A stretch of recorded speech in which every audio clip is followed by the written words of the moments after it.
Chatters, chatties, DonoFans, welcome home for a Great American Chat, a podcast where we chat about Great American media. I'm Chad Maurice with returning guests Cricket and Tracie from Dishing with the DonoFans. Welcome back, ladies. Thanks, Chad. Thank you. And a special guest here. Sara, can you hear me? I can. Can you hear me? Oh, and we can hear you. Okay. All right. Sara Juray. Did I say that right? You did. Perfect. Sara Juray, another Dono fan, is here with us tonight. And we're late getting started because we're having some problems with Sarah's setup here. That's why you see her on the screen twice. She's got one device that picks up her sound and one that's picking up her video. So we're going to make it work. Yes. So I'm looking in the chat here. Bob and Beth is here. Welcome. Tamara's here. Kit Kat's here. I think I saw Amanda here earlier. Amanda? Yeah, I think I saw Amanda pop in earlier. Yeah. So welcome, everybody. So Sara, welcome. Thank you. Thank you. It's good to be here. Now, because you're a newbie here, I want you to introduce yourself. Tell people like what part of the country you're in. Yes, I am in Southwest Missouri. So I'm in the heartland of America, of the United States. And I live here. A lot of my family lives here. So I live close to my parents. They're aging. And so I'm here to help them as they're aging in the aging process. So. Okay. And then what do you do for a living? I am a therapist. So I work in a high school and a middle or junior high school. I work as a therapist, a school-based therapist. So I work with kids and teenagers all day long. Oh, nice. You are doing the Lord's work. Yes. Okay. Definitely. And I hear, am I correct? You live on a farm? Is that I right? do. Well, I live in the country. So according to my neighbor, I do not live on a farm, but I have a horse and a donkey. I heard that you have horses, right? Yes. I have a horse and a donkey. Oh, nice. Okay. I feel like I should qualify you as farm status. Right. Well, picky. yeah, I'm actually running a little bit late tonight because I had a reporter on my front door, on my front porch. So What? Reporter? Yes, my neighbor has been complaining about me to everybody she can. So. Oh. So it's been a little bit of a drama here. Oh, Okay. Yes, I told him I couldn't talk because I was busy. So You're busy talking about celebrities.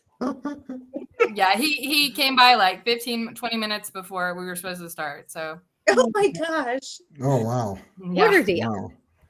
And I know, right? And Sara, what's your favorite Trevor D movie? My favorite Trevor D movie is probably Love Finds You in Charm. It really is my favorite, but I don't believe it's a Great American Family movie. So that's why I didn't put that on my thing. I put was the text before Christmas. So I got you. Okay. All right. What happened? We lost your video, but that's all right. I lost it because it's reconnecting. So I'll pop it's back reconnecting? up maybe All right. Okay. Is it buffering? Yeah. It has a mind of its own. There we go. As most technology does. Do me a favor. Try this. Turn your phone sideways. Oh, my sideways? Oh, it didn't work. Okay. Forget it. See? Forget it. That is not just me. I was hoping it would change the orientation. That's all right. Okay. That's all right. There we go. Okay, so we'll get going. So tonight we are chatting about Love Finds You in Charm, which is streaming on Great American Pure Flix. And it's a good thing we're doing this at night because I have a feeling this could turn into a Great American Chat After Dark episode.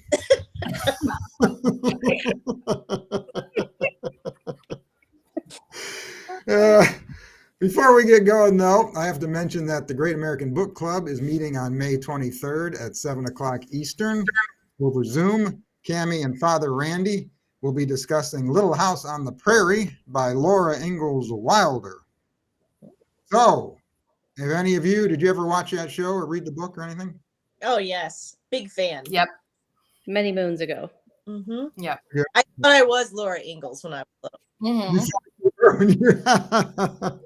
We all wanted to be her. I Yeah. mean, Mm-hmm. Well, the Mansfield, Missouri is just like Yeah. 45 minutes from here. So I live really close to there. That is Oh, so really? Yeah. Yep. Oh, okay. We have a museum and stuff. that is so Oh, what's Beth saying? Hi, Cricket and Sarah. Oh, Tricket. Tricket, that's right. They call you Tricket. You both of you, that's right. That Hi, is Trick and Sarah. So glad to see you all. Chat, it's just Beth. I never updated my YouTube name. Okay. I figured that was you, Beth.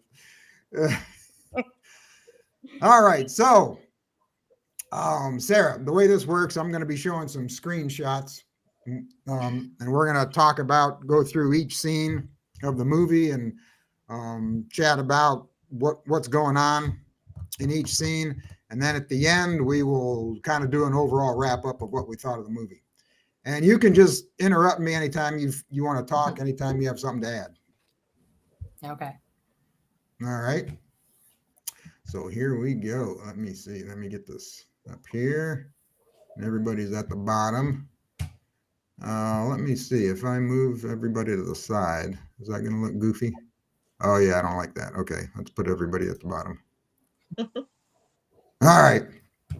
So Love Finds You in Charm. It stars Danielle C. Ryan and Trevor Donovan. And she must have gotten married after they made this movie, right? I don't know if she got married or if she just changed her. Because in the movie, she's credited as Danielle Coutrin or something like that. Yes. Yeah. I'm wondering if that was just a play on her last name, like she changed something up. I don't know that it was because of being married, but I don't know. Okay. I could be wrong. Nobody Okay. sent me a memo, so. All right. All right. The movie is directed by Terry Cunningham. It's written by Briar Freed and Annalisa Dougherty, I guess, something like that. And it's based on the book that Annalisa wrote called Love Finds You in Charm, Ohio. And I mentioned on our Instagram Live that when I first saw the title of this movie, Love Finds You in Charm, I didn't understand it. I'm like, that doesn't make sense. I didn't realize that Charm was a city. After I figured that out, then I understood what was going on. And Cricket, you have told me that this is your favorite Trev D movie, right? Yes, that is correct. All-time favorite. And it will always all-time favorite. Yeah. I mean, you can't go wrong with this movie. You got Trevor with long hair, in suspenders, chopping wood, right? Yeah. The trifecta. That's right. That's right. What more would you want? So the synopsis says Emma is a young Amish woman who isn't satisfied with her path.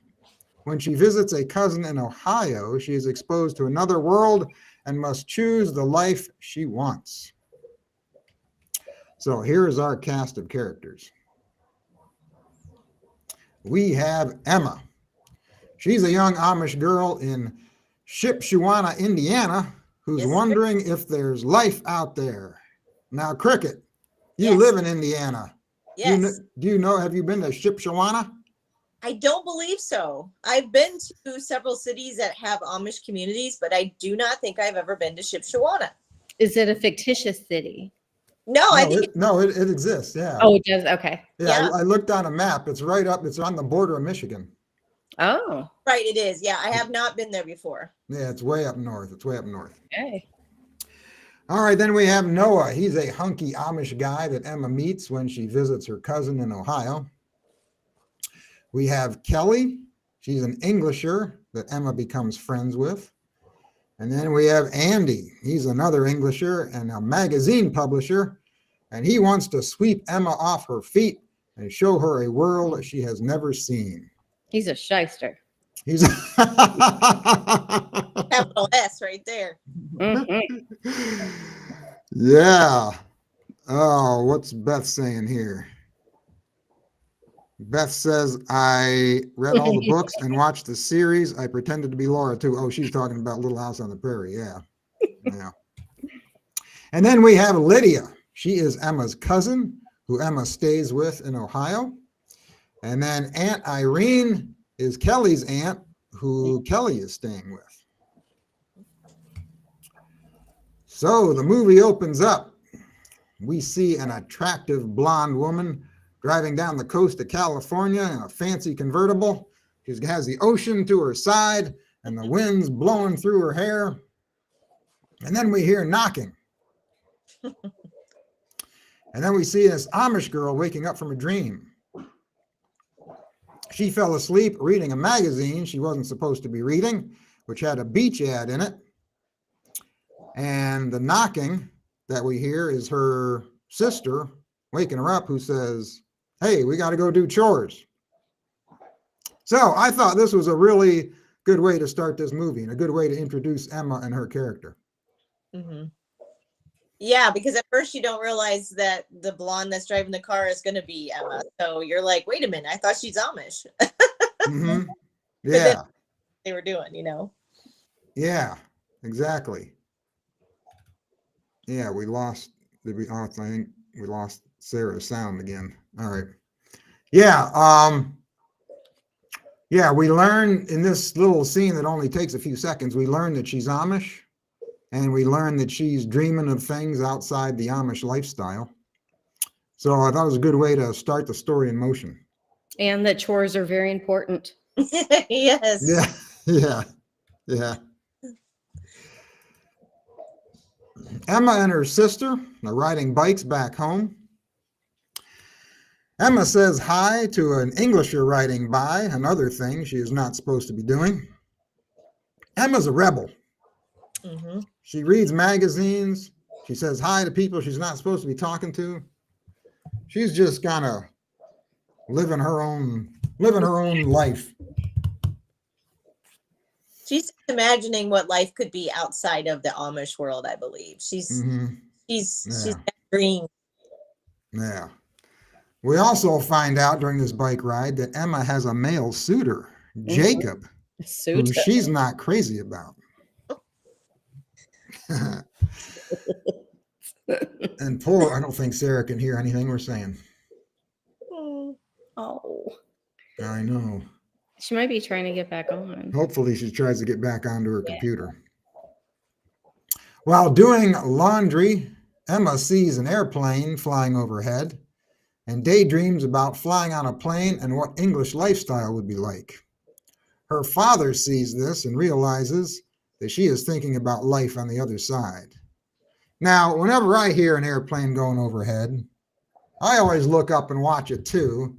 And I always think to myself, I wonder who's on that plane and what is their life like? And are they on that plane? Are they on vacation? Are they on that plane for a job? Am I the only one who does this? Yes. I don't, my house is in a flight path for Charlotte Douglas. So if I did that all the time, I wouldn't have time for anything else, Chad. Well, No, I look up and I wonder, like, where are they going? Yeah, so do I. And then my favorite part, though, is like sometimes in the summer when you look up and you see that reflection on the metal from the sun. I love that part. And then like the streaming of the smoke or whatever. I like that. It's all designs in the sky and stuff. So yeah. Yeah. So let's see. Oh, I think we covered that. So Emma sneaks down to the barn after dinner to read Pride and Prejudice. All right, so have you read Pride and Prejudice? Yes. I haven't read it all the way through, but I've read some of it. Yes. I figured. It's like the go-to book, I think, in all of these like rom-coms, because that was the book that was focused on And You've Got Mail. Mm-hmm. Did you watch that yet? That was homework. That was. Oh, you've got mail. Oh, was I supposed to watch Yeah. that? Wait, I have seen it, but it was so long ago, I can't remember anything about it. Yeah, So, I told you I was going to rewatch it, didn't I? yeah, I feel like this book is always in these Yeah. rom-coms, like the female character is reading it to learn about being stubborn and independent. Mhm. What is Tamara saying? No, I make up potential stories for everyone that's on the plane. Oh, okay. Well, that makes sense. That makes sense. She's channeling her creative juices. So Okay, so let me get back to the pictures here. So she's reading Pride and Prejudice. Her father catches her reading. Emma gets emotional, and he tells her he knows that she is different from her sister, and it is okay to be different. He says, your life will get better when you marry Jacob. And Emma's like, whoa, wait a minute. Hold on there, Pops. Marry Jacob? I don't think so. Emma tells him she doesn't fit in, and she doesn't want to marry Jacob. He says, we received a letter from your cousin Lydia. She needs help on her farm in Charm, Ohio. Okay, so I had to look on a map to see where Charm, Ohio is. And Yes. it is a city in Ohio, and it's located between Akron and Columbus. And you know what? I have a lot of relatives. I have relatives in Ohio, a lot in Ohio, between Akron and Columbus. So I have driven between Akron and Columbus many times. And you know what? I think I must have driven through or past Charm and didn't even realize it. You didn't get like some like special spidey sense or something. Like, this must be Charm. It was before I saw this movie though. So next time I'm in Ohio, I'm going to look out for this city. You wouldn't have known.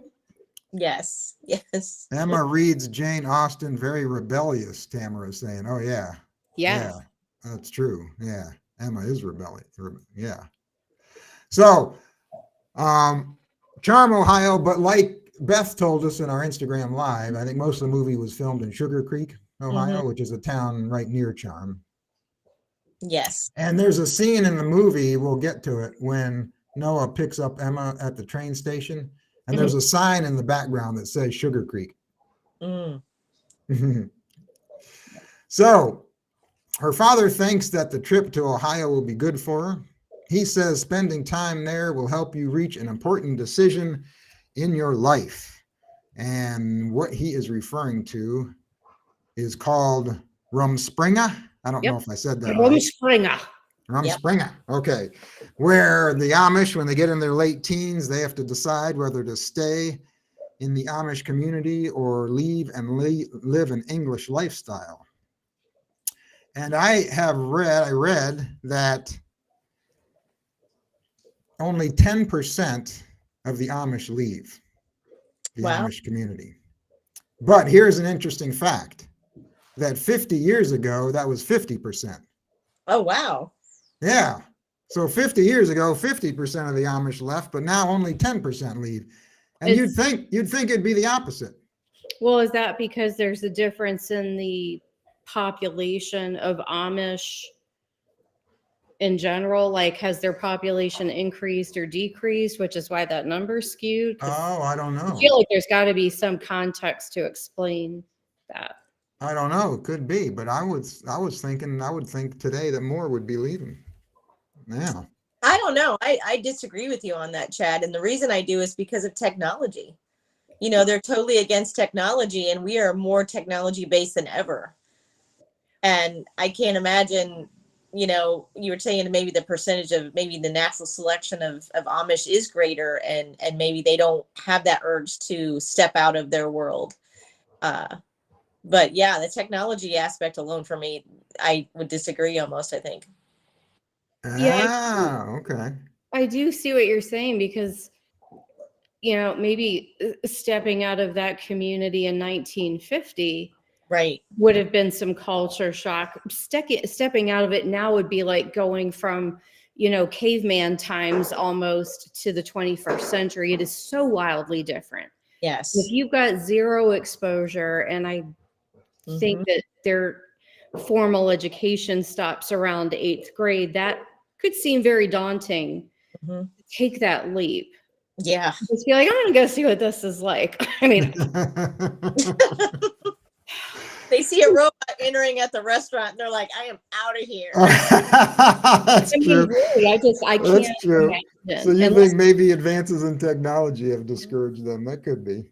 yeah, I mean, unless you had somebody that could be like a guide Right. into this like whole modern world, but like to me, it seems pretty scary to just try to do that on your own. I mean, I'm sure people do it all the time, but that would freak me the heck out. Right. Hey, I'm gonna send Sarah a message here.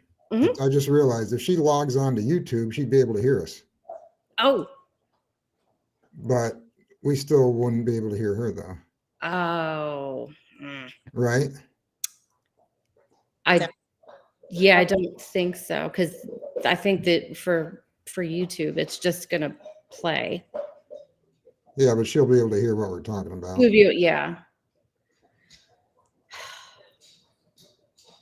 Yeah, this is frustrating that she can't join the conversation.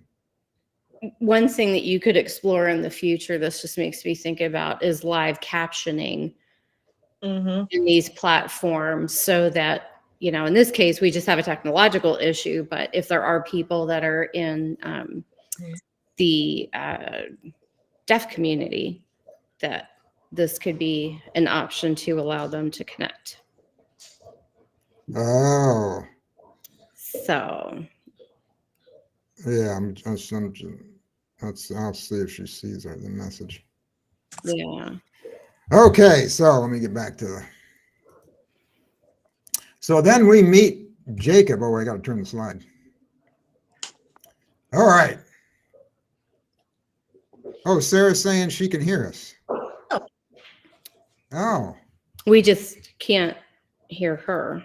We can't hear her though. Okay. All right. So then we meet Jacob as Emma is leaving. This is the guy that she is supposed to marry. He says, top of the morning to you, Emma. She says, we need to talk. You know, it's never a good sign when a woman says that to you. Those conversations usually don't end on a positive note. Oh, it's you, or me, not you. Yeah, it's me, not you. Yeah. She tells him she is having doubts about marrying him and doubts about her entire life. She says, I'm leaving for the fall. He shoots his shot one last time and says, I've decided to join the church and live the Amish lifestyle, and I want a wife to join me. She says, well, that ain't going to be me, bucko. So what are your thoughts on Jacob? To me, he seems like a very nice man, I guess. He seems still a little immature. I mean, to me anyway. But honestly, I didn't think he was suited for her.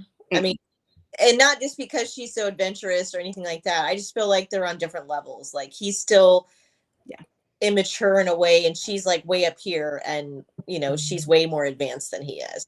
Well, he's like a 14-year-old, so yeah. Right. Yeah.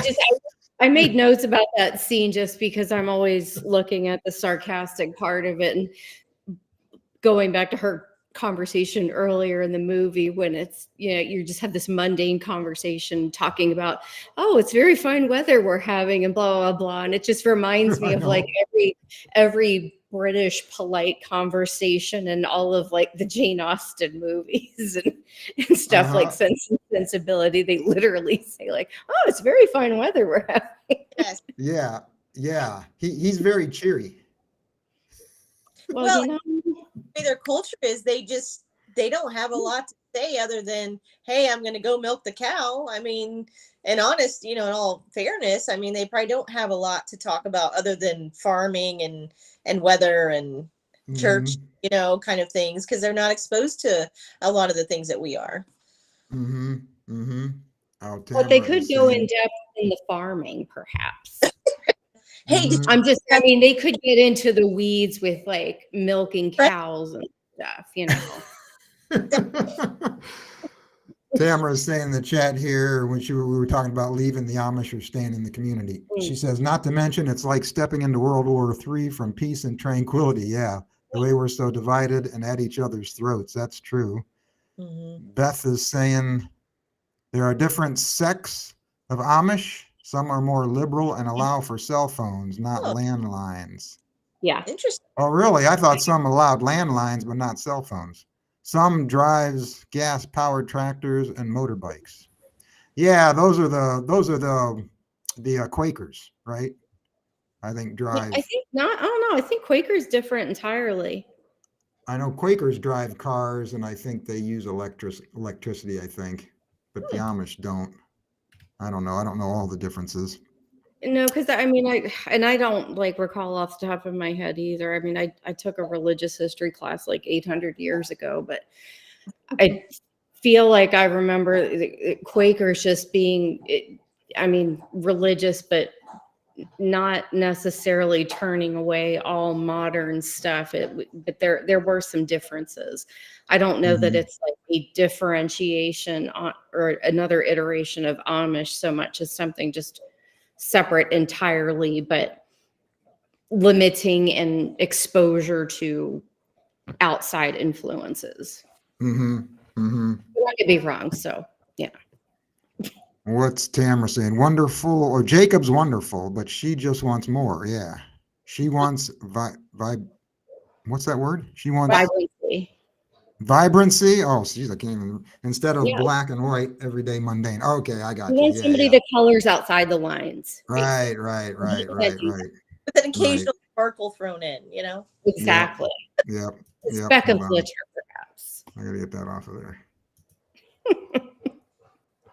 Okay, so let's see. Where are we? Okay. So Emma rides the train to Ohio, and we get some good scenery shots. I like all these, all the scenery throughout this whole movie is really nice. Yes, it is very pretty. Yeah. She's all bright-eyed and excited and taking in all the scenery. She gets picked up at the train station by Noah, a long-haired, straw hat wearing Trevor Donovan. Hottie McAmish. All right, so now we have to bring up, I mentioned it, we have to talk about it. What do you think about Trevor with the long hair? It's not my favorite, but you know. Oh, really?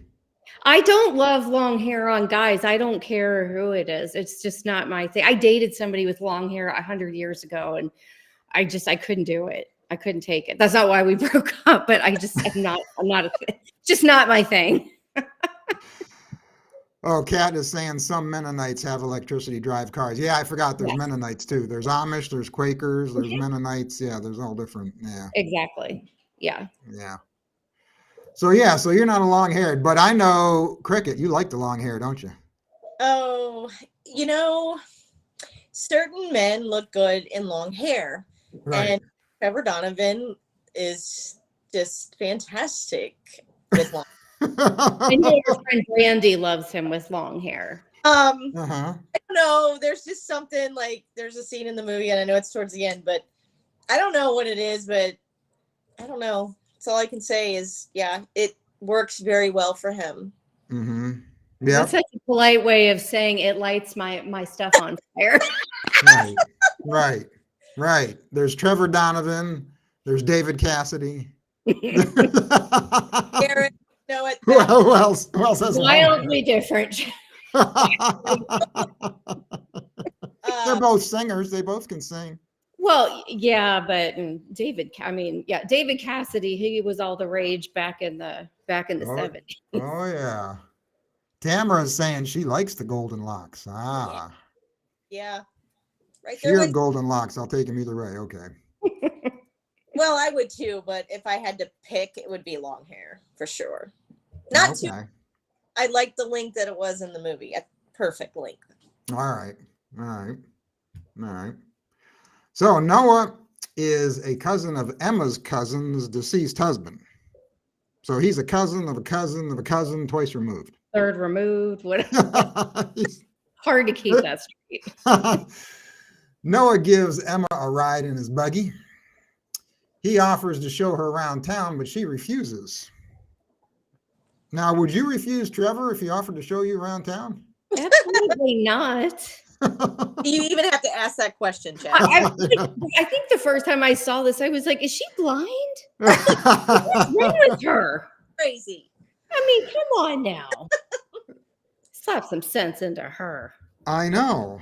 Yeah, she didn't have much of a reaction to him when I'm she sorry, first if saw I him. would have rolled up and he was waiting for me at the train station, that would have been it. I would have been Amish forever. I'm sorry. I know. Yeah, she didn't have much of a reaction, but Kelly does when Kelly meets him later. Right. We'll chat about that later. Well, yeah.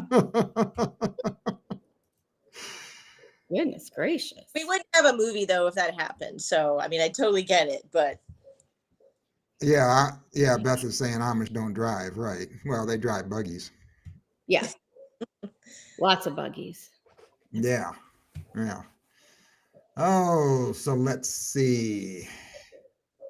Where are we now? Okay. So I had to include some overhead shots of the town and Lydia's farm. I think these two pictures were really cool. Mm-hmm. They arrive at Lydia's place, Emma's cousin. Yep. And she lives in a huge house with her daughter. That's like a huge house for only two people. Seriously, big house. I know. I'd think about downsizing at this point. I know. The thing must have 10 bedrooms. I know. A lot of cleaning. Just saying. Yeah, that's what I thought too. Who's cleaning that place? right. I want to who's mowing the grass. Yeah, who's mowing off? Yeah, that's right. Well, yeah, because nobody's out there with a riding mower. Yeah, it must be Noah. It must be Noah with those manual push mowers. That's why. Never mind. I'm not going to say that. That's why he could chop the wood so easily. There you go, Tracy. Fine tuning his physique on the lawn mowing. That's what it is. So Emma gives Lydia goat cheese that she made, and she gives Lydia's daughter a doll as a little gift for having her, welcoming her. What's going on in the chat here? Beth is saying Amish males have a bowl cut. They do. They do. So good for Noah for bucking the trend. That's right, because technically he's part of the church at this point because he made his decision to stay. Yeah. So he should have a bowl cut, but if he did, that would Yeah. that might be a deal breaker. Or you'd have to put a bag over his head. I don't know. Did I say that out loud? Not into the bowl cuts, huh? All right. It's okay. We'll save Andy for you. We'll make note of that. Noah catches Emma reading Pride and Prejudice. He tells her he prefers Sense and Sensibility. Okay, so have the two of you read Sense and Sensibility? I know Tracie has, right? I have, and I've seen the movie a billion times. It's one of my favorites. Okay. And I would be happy to discuss English literature with him all day. So and she's just kind of sitting there all, nondescript, like, yeah. And I'm like, he's talking literature words with you. You need to. Yeah, he reads. She would be impressed that he reads the same books that she does. Right? Yeah. I'm sorry, that scene, that is one of my favorite scenes in the whole movie because he's standing there in his side profile and he's like wetting his hair and I'm just like, and he's talking literature. I'm sorry, I don't think I would have known what to say at that point because that was just phenomenal. I mean, it was like dusk, and it was the light just right. I mean, that was a moment right there, and she totally missed out on that moment. It was a moment. I see what you're saying. Yeah. So she is surprised that he has read those books, those Jane Austen books. He says there's a copy at the local library and offers to take her, but again, she says no, turns him down. Yeah. That girl be tripping. Wrong move. Yeah. Next day, well, go ahead. No, what is wrong with her? Like, I know. We'll chat about more of that a little bit later, but yeah. Next day, she goes to the library and meets Kelly, the young girl who's working there.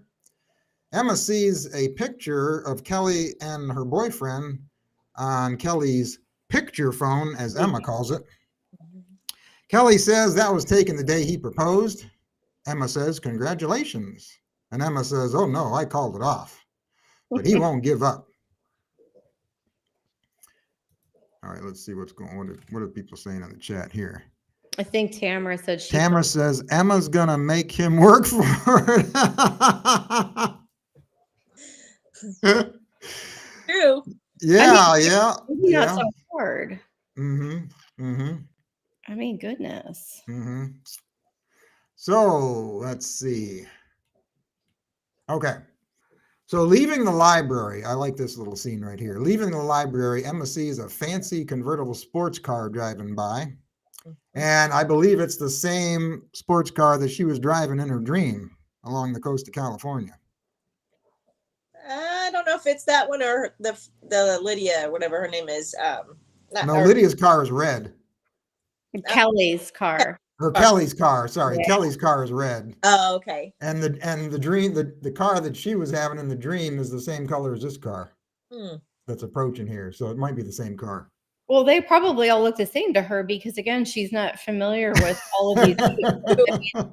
I feel like because I can't recognize most vehicles from one from another. So who knows? I think the filmmakers used the same car because it kind of makes her think about her dream that she was having earlier. You know what I mean?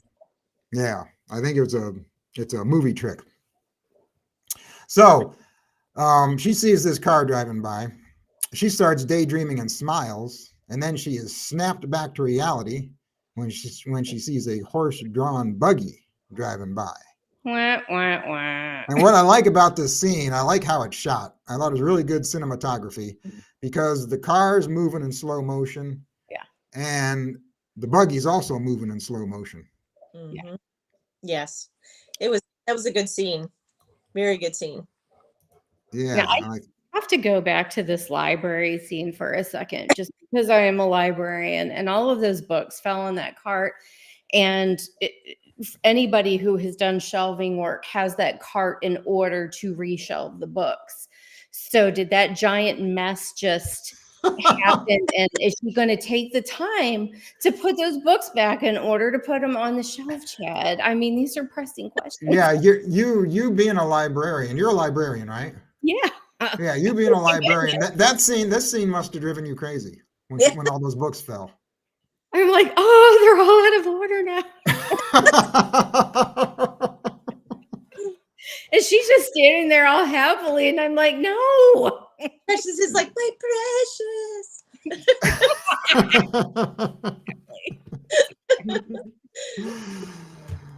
Yeah, I thought of you during that scene.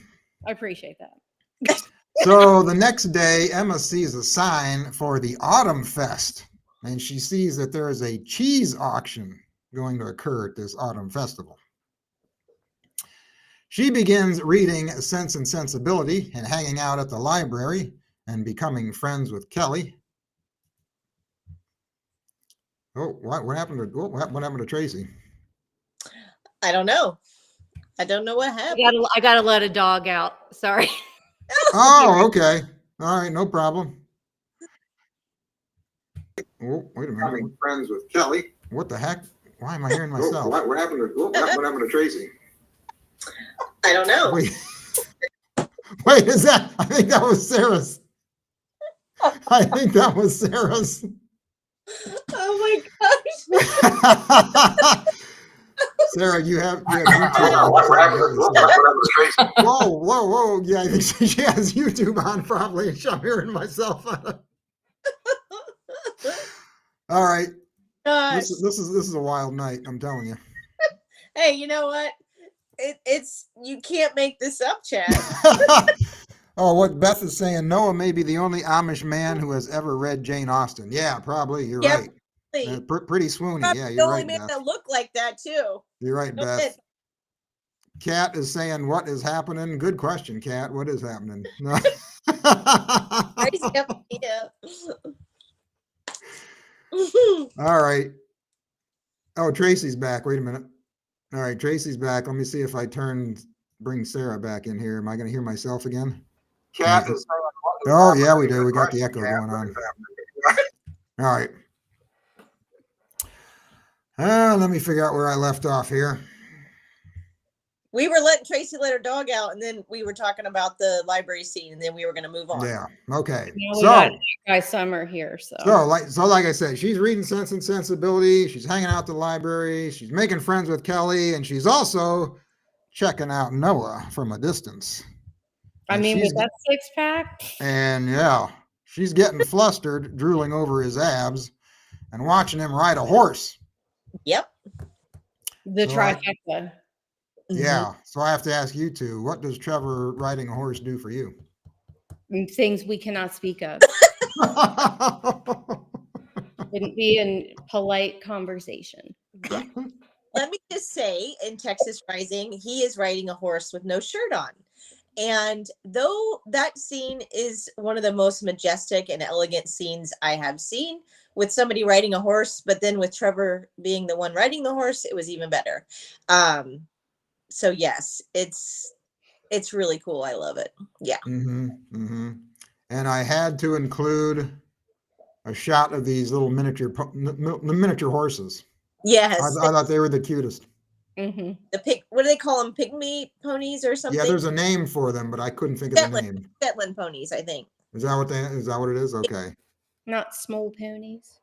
I don't know. And I was hoping Sara would be with us so she could chat a little bit about horses and these different kind of horses. And no, we need our can you hear me, Sara? No. I don't know if she can hear us. All right. But yeah. All right. So yeah, I like the little miniature horses. While she and Noah are chasing goats, she falls on top of him, and we get an almost kiss. Almost. It was a close one. Yeah. Very close. Noah tells her cheese is delicious. You know, that line's never worked for me. Yeah. But I don't look like Noah though. He wants to know what her secret ingredient is. She says it's a secret. He says you should enter your cheese into the Autumn Festival cheese auction. Then he asks if there is someone back home waiting for her and her cheese. And her secret ingredient. Wait. Yeah. We got to talk about this scene. What's that? This scene, I want to know how many times they did this scene, because just watching Trevor in movies and seeing him when he laughs and he smiles or whatever, the look on his face when he is saying that line, I want to know how many times it took him to do that. And I have to get the glasses out. This is what he says. He says, I can't help but wonder if there is someone back in Shipshawana who is. I can hear you. We can hear you now. Perfect. Yay. Keep it like that so you can join in. All right, let me go back here. He says, I can't help but wonder if there is someone back in Shipshawana who is missing your secret ingredient. Is that what he says? Yes. Loaded. And she just looks at him like, I can't believe you just asked me that question. Because, and I laughed out loud the first time I watched this, and I just saw the look on his face, and I want to know how many takes it took. I really do. It's the cheesiest pickup line ever. Oh, that's a good one. Yeah. That's a good one. I've been hanging out with Jackie too long. I'm picking up all of her puns now. Right? Rock on. So yeah, he asks if there's anyone back home waiting for her. She pretty much shuts him down and says that's none of your business. You know, we've already mentioned this before. She's not really friendly with him in the beginning. No. And I'm thinking he's got to be the best looking guy she's ever seen. You'd think she'd be falling all over him. You know? Well, again, like what is happening? I think she's trying to fight the fact that she wants to go experience life. And I think she knows that if she is vulnerable around Noah, that it's not going to happen. She's never going to get that chance. And I think that's why she treats him the way that she does. Oh, okay. That's Good point. adorable. Good point. Kat is saying she'd love to see the bloopers for this movie. Yeah. Yeah, me too.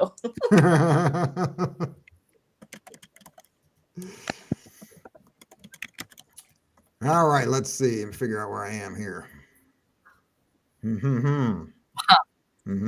Okay. So she says, uh-oh, gotta let the dogs out. Gotta let the dogs in, Tracie says. Who let the dogs out? Who let the dogs in? Dun, dun, dun.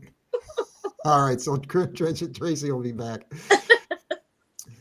She says, it doesn't matter if I have someone because I do what I choose. He says, what do you choose? What do you see when you close your eyes? Yes. Where do you go? What do you want? She says, different. I want different. And I want to see the ocean. He tells her it's important to experience both worlds, both the English and the Amish. She asks if he has experienced both, and he doesn't answer her. He doesn't. He just says, this is where I belong. It's pretty much implied. That's what I was going to ask you. Do you think he went out and explored the world?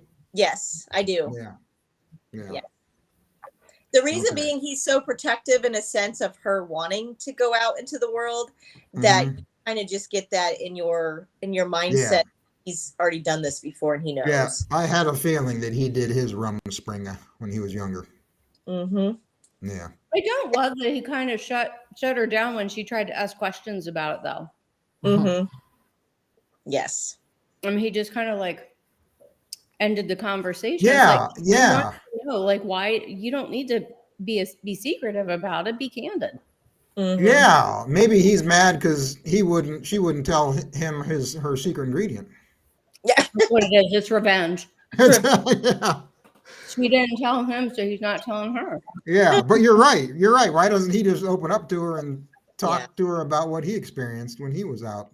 Being a wild man. I think wild Amish man. I think maybe he was out man whoring and he didn't want to talk about it. Oh, jeez. Oh. That might get me booted off the podcast. I won't say that again. So I think honestly, I think that he kind of shut down and cut her off because I think if he started telling her all of the things that he maybe had experienced, then that really would have threw her over the edge and like taken off and wanted more. Okay. And he liked her at this point, so he's not going to give her anything to make her leave sooner. At least I would think not. Okay. All right. While Emma is walking to Lydia's farm, Kelly drives by and offers her a ride. Emma hesitates but decides to get in. We find out that Kelly is in town helping out at her aunt's bed and breakfast. Oh, she says aunt. She says aunt's bed and breakfast. Do you say aunt or aunt? What do you say? Aunt. I say aunt. I say aunt. I say aunt because my nieces and nephews get a kick out of saying Aunt Cricket. So Aunt Cricket. Yeah, my nieces and nephew call me Aunt Tracie, and I feel very formal. And Aunt Tracie. What about you, Sarah? What do you say? Maybe. Can she not hear me again? All right. Yeah, so Kelly says aunt. Emma tells her how much she would love to go to the beach and says if I had a car like that, or if I had a car like this, that is where I would go. All right, let me check the chat here, see what's happening here.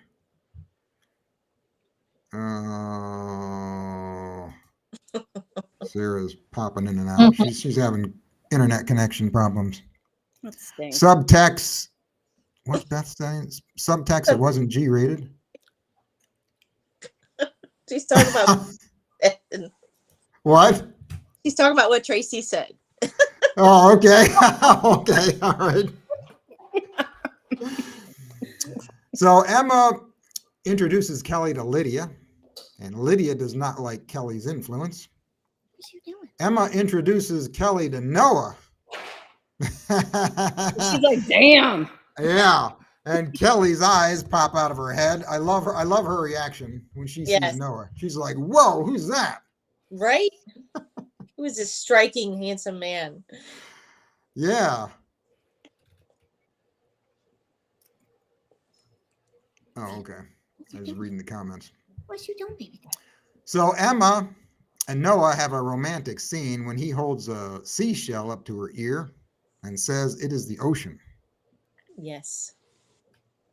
Yeah, and Kelly was going all nuts when she saw that.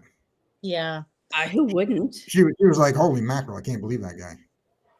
Yeah. In that moment, I was a snow woman and I just melted into a puddle. You're a snow person? Snow person, snow woman, I want to call it. That was one of the sweetest, and it was very sweet. and the funny thing is I grew up in Florida and we used to have this big conch shell. And before I saw this movie, I have this conch shell and I used to put it up to my ear when I was a kid, and and I'd always be like, "Oh, that's the ocean." And so all this scene, it just took me back to when I was a kid too with that shell. But that is the most sweetest and loving like moments also in the movie. That's one of my other favorite scenes in this movie. Yeah. It was. It's very sweet. Yes. Very nice scene. So Kelly wants to know all about Noah. Emma says, "We're just friends." Kelly says, "I think he thinks of you as more than a friend." Emma says, "Oh, no, don't be silly." He likes you. Yeah. Emma explains to Kelly that she has a decision to make about staying in the Amish community or leaving and living like an Englisher. Oh, what's Tamara saying? Wait a minute. She says, the seashell scene. Yeah, enough said. Are you kidding me? Could you just die? Yeah. Yes. We all almost did. There was a heavy swoon throughout the land. It was called the neck cock going, "Oh my gosh, that's just amazing."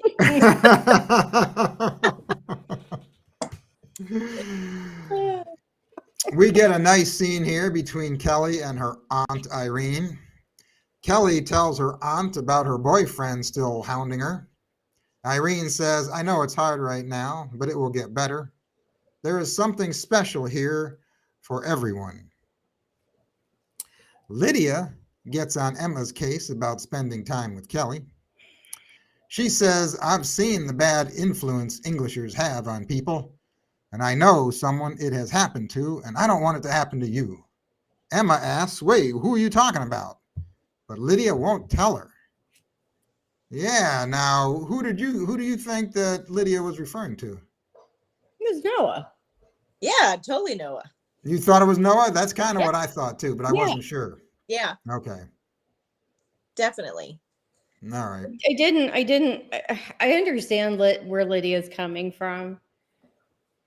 When that is the world that she's known and she wants to protect her cousin and whatever, but I also feel like she was going a little like, nanny cam on her with all of this, like, you shouldn't do that. They're the devil. And like, I don't want you talking to them. And it's like, mind your business.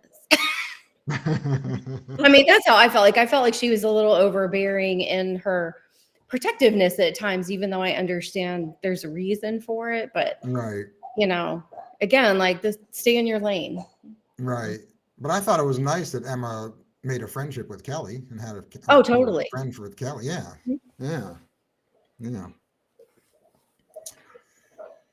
Oh, let's see. What's going on in the chat here?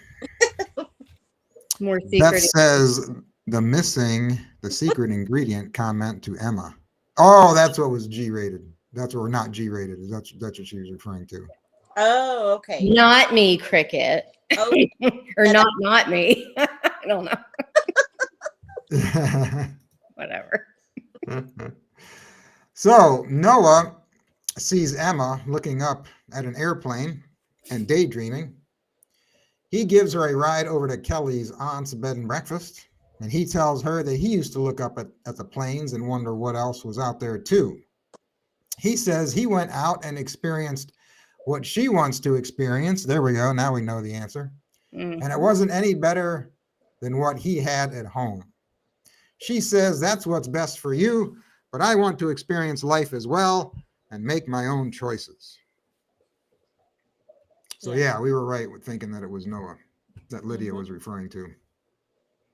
It would have been nice if he had elaborated on what turned him off or that he didn't love. I mean, I know they can only go into so much detail in the movie, but again, there's like all of this veiled information that is being held back. Like what happened that you were like, I can't do this. This is not for me.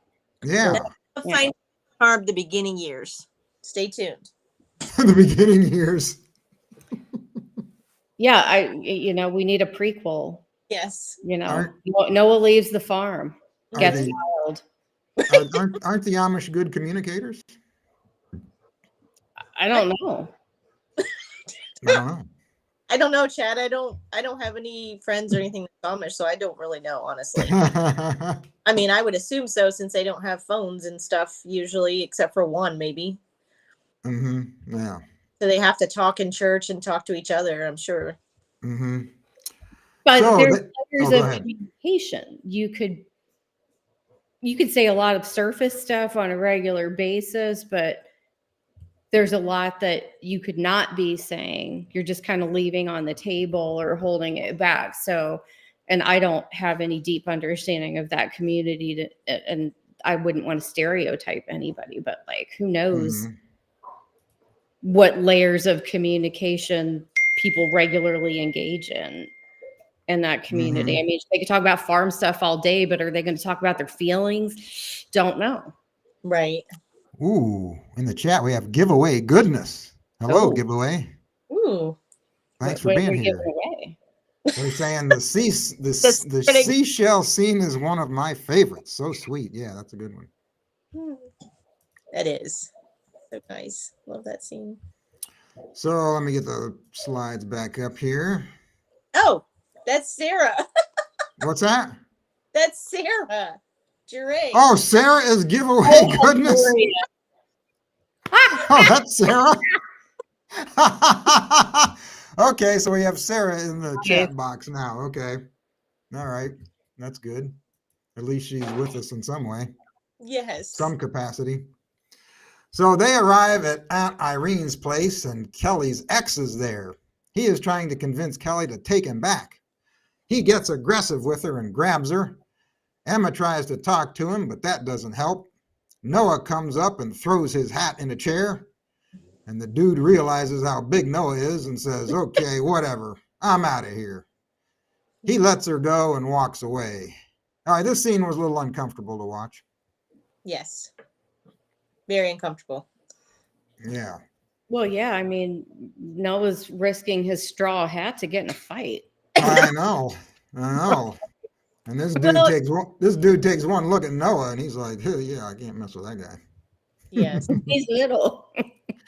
He's a little dude. That's right. That's right, Tama. None of that. He was ready to scrap. Yeah, right, Tama. That's good. Yeah, he was going to intervene. Noah's having none of that. You got it. That's right. And I don't think Emma was even impressed by that, was she? I don't think she was. I think she was like kind of taken aback because maybe she had never seen anything like that. A man like trying to force a woman to do anything, you know what I mean? Like holding her back. I think she was a little bit taken aback by it because she kept trying to intervene, going, hi, I'm Emma. And use what she knew how to intervene. And I think she was a little bit like confused and then, didn't know what to think of Noah breaking out of his Amish ways to say he, basically would take this guy on, Yeah, he's going into bouncer mode. She doesn't know what to do with that. Right. I think honestly it was like you said, she just was taken aback by the whole fight thing about to break out and then seeing Noah about to engage in something as well. It was like she's not used to seeing that behavior. Right. I agree. Tamara is saying Noah's been in a couple of bar brawls on the outside. That's why you don't talk about it, right, Tamara? That's why he won't talk about Might have his been a bouncer in an LA with it. club. Who knows? That's why they need to do the prequel. We need to know. Yeah, exactly. All right, so after this scene here, Noah says, I have an idea. So he takes Emma and Kelly out for milkshakes to celebrate. Yes. Okay, so out of this whole movie, I thought this was a really weird scene here. Why? I mean, the poor girl just gets assaulted, and he says, hey, let's go get some milkshakes. What? He's going to take her out for milkshakes after something like that happened? You know, because good old fashioned milkshakes will just soothe the soul. I don't- In No. his innocent mind, I bet that's what he was thinking. I mean, because, you know, LA Noah hypothetically would have been like, okay, we just need to go get some drinks now. No, Can't because do that. So what about was when you just said that, Chad, I'm like, that song popped in my head. My milkshake makes all the boys in the yard. I don't know why it just popped in my head, but that's the song that popped into my head when you were talking about that. But well, maybe Emma's milkshake brings all the boys together. But yeah, I think he was just doing it innocently. I think that, you know, he was trying to distract both of them in a sense. And I don't know, milkshakes are really good. So anyway. Oh, Sarah's saying here, any man knows ice cream or chocolate are the way to soothe a lady's heart. It's true. True. Huh? I guess so. I guess so. I just thought it was kind of strange to be doing that. And it's kind of, if you look in the scene here, let me blow the picture back up here. You can tell that Kelly's not into this. She's not having a very good time. Emma and Noah are having a good time, but Kelly's just staring at her milkshake thinking, why am I here? Kelly wants a vodka tonic about right now. This milkshake needs to be spiked with. All right, now we're getting into the good stuff here. All right. While working at Lydia's place, Emma meets an Englisher who, like Noah, likes her cheese. Did you say that out loud? Oh my gosh, Chad. I can't. Your intros are just something. That's all I gotta say. What was that? I said your intros are just something. His name is Andy, and he writes a food blog for a magazine, and he wants to interview her. He says, I've traveled all over the world, and I've eaten a lot of women's cheeses. I'm sure he has. I don't think you just say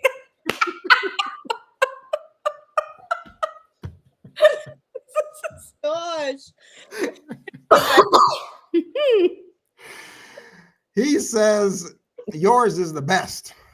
She agrees to meet with him, and Lydia is not happy. I spit my water up. I couldn't help myself. He makes you. Oh.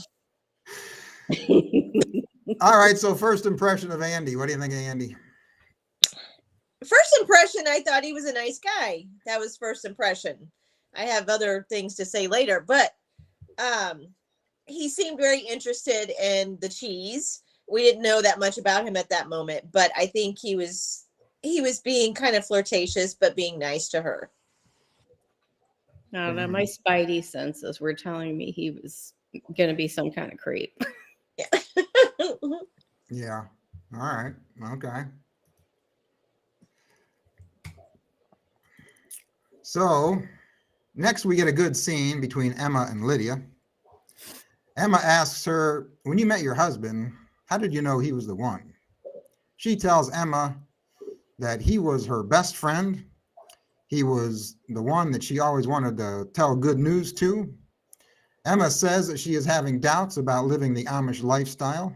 And Lydia says, well, then we will talk about it and pray, and God will show you the way. Emma goes out onto the porch, and she finds a copy of Sense and Sensibility that Noah left her. Mm-hmm. how can she like not just fall for a guy that leaves her sense and sensibility, I mean, truly. Sure. What more do you want? Yeah. Oh, what's Beth saying? Yeah, Wait. they are pacifists. That's right. What's that? She's saying, I think so too, Tamara. The Amish are pacifists, so Noah fighting for Kelly's honor would definitely have come from prequel days. Oh, okay. I got you. Yeah. That's a fair point. Let's see. I always lose whenever I read the chat box. I always lose my place. Okay, here we go. Oh, okay. Oh, wait. I went too far. Wait a minute. Wait a minute. What happened? Oh no, we're up to the right. We're up to the right scene. Let's see. Okay, yeah, we're up to the right scene. Sorry. Lost my place there. Okay, time for the Autumn Festival. The Autumn Fest, as they call it, which is a festival that involves a pumpkin slingshot competition, a woolly worm race, a cheese auction, and wood chopping. Oh. Now, I bet you that you two weren't into this wood chopping scene, are you? Oh, yeah. No. Really, I just forwarded through it. Yeah. About 3 times I forwarded it through it. And then I rewound it about 10, okay? Well, Yeah. we needed to study his technique, so, it's important. That last scene, though, the last clip when he makes that final chop, that slow motion, and he had his arms up. Oh my gosh, like he was just, that was such a good scene. Like you could feel the force, his muscles, and him getting ready to chop it. It was just, it was a great It's a scene. good demonstration of proper wood chopping technique. Yeah. Oh, yeah. All right, Beth is saying that scene is filmed at the winery. Maybe Kelly needs something other than a milkshake. Oh, yeah. Is that the place where Beth said on our Instagram Live that she was at that little restaurant and they don't serve milkshakes? Mm-hmm. So that was actually a winery. Okay. There was a food truck nearby that had the milkshakes made. While Emma and Noah are watching the woolly worm race, she's looking around for Andy. He shows up, takes her away, and starts their interview. He tells her her cheese will be a big hit in Manhattan. That's what they all say. That's right. Emma hears Noah's name announced over this loudspeaker because he is competing in the lumberjack competition. Now, was this your favorite scene in the movie, this lumberjack, this chopping wood thing? Who you asking? Both of you. Not my favorite, but like a top like 3. Uh-huh. Not my favorite either, but it's, I don't know. I thought for sure this would be your favorite. Well, the way the movie ends is really for me the favorite. Yes. Oh, okay. Yeah. But when this scene was on, did you have to like turn your AC up on high, cool yourself down a little bit? I got my You had to bust out the neck fan at that point. my Dono fan out. See, there you yeah, your Dono fan out. So we had to do something. Yes, that was a great scene. The temperature did warm up like 10 degrees. I'm not going to lie. Yeah. Oh, Tamara likes the passionate wood chopping. Okay. Mm-hmm. It's passionate wood chopping. He was fighting for his woman, Because he wanted her cheese. All right, so this wood chopping is a lumberjack competition. It involves cutting a log in two in the least amount of chops. So the first guy takes 11 swats, the next guy 9. Noah takes his hat off and chops the log in two in 8 swipes and wins the competition. Yeah. And Andy does not like what he sees. Because he knows Noah could kick his ass. Right. Yeah, you're right. Yeah. Mm-hmm. Yep. And I was thinking this was going to be your favorite scene. I was wrong. And so because I was thinking that, I actually have the scene here and we're going to watch it. Oh, well, now Cricket and I are just going to burst into flames. So Yeah. All right. Yes, need a bottle of water to pour on me. right. I got. Cricket's got water on her forehead. Oh, and Tamara, you're so right. When that wink happened, I thought I was gonna lose it. Oh yeah, he winks right before he goes to. Yes. When does he wink? He winks right when he takes his hat off to get ready to get started. Right before he chops the wood, he winks, Yes. right? Yeah. Okay. Yeah. Okay. Beth is saying the wood chopping was definitely the highlight. Yeah. Definitely a good scene, that's for sure. One of my Yeah. favorites. Now, what is it about men chopping wood in movies that gets women so excited? What's the deal with that? I mean, for me, it shows masculinity, and to me, I always feel like, especially in this scene, he's fighting for something. He's fighting for the girl that he loves, Mhm. and you just see that passion, that commitment of follow through to win. You know, because he's determined to win her love. Mm-hmm. So Mm-hmm. I don't know. It's just hot muscle display. Mm-hmm. I'm not going to sugarcoat it. It's just hot muscle display. Yes. Okay. That too. All right. Now it is time for the cheese auction. Andy asks Emma out on a date to finish their interview. He wants to meet her under the Ferris wheel. She says, okay, it's a date. Now, this happens in movies all the time. Has anyone ever said to you, or has any guy ever asked you to do something? Have you ever said to him, okay, it's a date? Mm, Do you ever say that? no. No. But people say it in these movies all the time. I don't know. The last time I went on a date was 1998. So, All right. I mean, legit, I cannot remember because I've been married to I think that's the last time I went on a date too. I'm not married.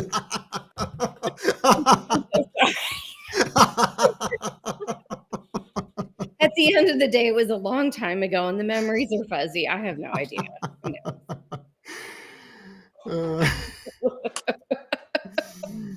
So the auctioneer introduces her and her cheese and starts the bid off at either $5 or $10. I don't know. I couldn't understand him. Noah gets the bid up to $30. Andy outbids everyone with a $50 bid. And then he and Noah begin a bidding war. Noah bids $75. Andy bids $100.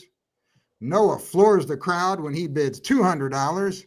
And then Andy wins the bid with $500. Yeah. And I'm telling you, you could tell by watching this scene that they weren't bidding on cheese. Yeah. Must have been some magical cheese. Yeah, they were definitely bidding on Emma, is who they were bidding on. Mm-hmm. Yeah. And I had to grab a screenshot of this guy with the red beard, the red bearded guy, because he looks like another actor that I have seen in a lot of comedy movies and like sitcoms and something. It's not him, but he looks like him. He's somebody's doppelganger. I know. I can't think of the other guy's name, but he's a comedic actor. Yeah. He like talks in a low monotone voice. He's like, when he talks, he's like, yeah. I don't know who he is, but this guy looks just like him. I don't know. I did not like this scene. I forward through this scene because it makes me cringe. Me too. Oh, you didn't like this scene?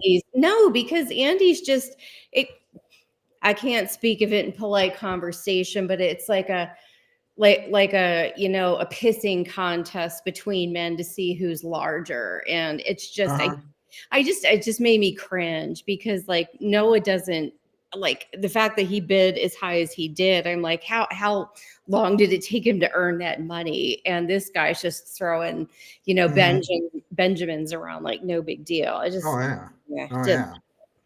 Yeah, I didn't like the scene either. No. I felt like Andy was just being a jerk and he was, trying to be king of the hill in that moment. Oh yeah.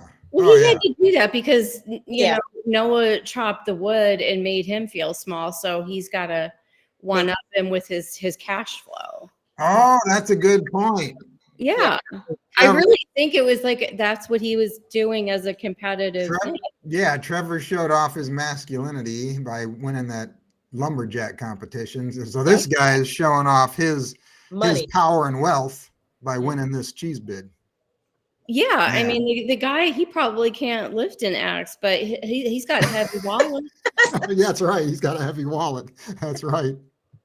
You can pay somebody to lift the axe. What are you talking about? Well, exactly. His character is just cringy to me. Yeah, Beth is saying, how could Noah be just a friend after that wood chopping scene? I think is what she's talking about. Yeah, I want to know, Emma. Yeah, we all want to know.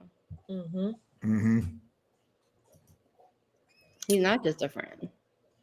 He's just right now he is. Right now he is. I don't think Emma's feeling. I don't think she's feeling much for him at this point. I don't know. No, but she still agrees to like go out on a date with him. Yeah, I thought that way too, Tracie. Wait, I was talking about Noah. Oh, you're talking about Andy? Yeah. No, I don't think she's feeling much for Noah, but I think she is feeling something for Andy because she was impressed when they first met. When she meets him at the market there. Yeah. She didn't have that reaction when she met Noah. No, because Andy's different. So yeah. she did a double take and like, whoa, when she saw Andy. Yeah. Mm-hmm. It's inexplicable. I mean, the two are a new toy, you know. Mm-hmm. A new toy, but Jesus, Noah and Andy, I'm sorry, but hey, there is no comparison. Absolutely. So the next day we get another physical scene with Noah pounding horseshoes. He tries to talk to Emma about Andy, but that was a mistake. He tries to warn her about the English, and she doesn't want to hear it. He says they are different. She says, so am I. Yeah, that was definitely a mistake because Emma got mad at him. Mm-hmm. Yeah. Yeah. She's just tired of being talked to at that point. Mm-hmm. Really. I mean, yeah. She's done. Yeah. Yep. She's got Lydia telling her to avoid the English. She's got Noah telling her. Yeah. Mm-hmm. Mm-hmm. Kelly asks Emma what she's going to do about all the men in her life. Emma asks, how did you know when you were in love? She says that was a long time ago. Kelly opens up to her and tells her about her ex. She says, I went to London for a semester for school, and when I returned, I found out he had been cheating on me. She tried to end things, but he got violent. And that was when she decided to get out of town and come to Charm. Mm-hmm. Yeah. So he must have been physically abusive with Kelly there. That was the idea I got there. Yeah, I was hoping during this movie or even at the end of the credits that they would have put up something about, if you feel you've been abused, like or something. Yeah. I felt that was important since they did kind of bring that up in the movie. Yeah. Mm-hmm. Yeah. That's a good point. Yeah, they should have. Emma tells Kelly about these fancy, pretty shoes she saw in a magazine. Kelly takes her home and has her try on some of her shoes. Emma tries walking in high heels, and even though she is fumbling around, she likes it. All right, what about you two? She's been in them for 3 hours, and her feet are killing her. Yeah, wait till. Yeah. Now, what about you two? Do you remember the first time you tried to walk in heels? Yeah, I was little. I think I was trying on a pair of my mom's shoes. That was like during the Neanderthal ages or something. Yeah, I mean, it was really like during the Moses time. So they were carved out of rocks.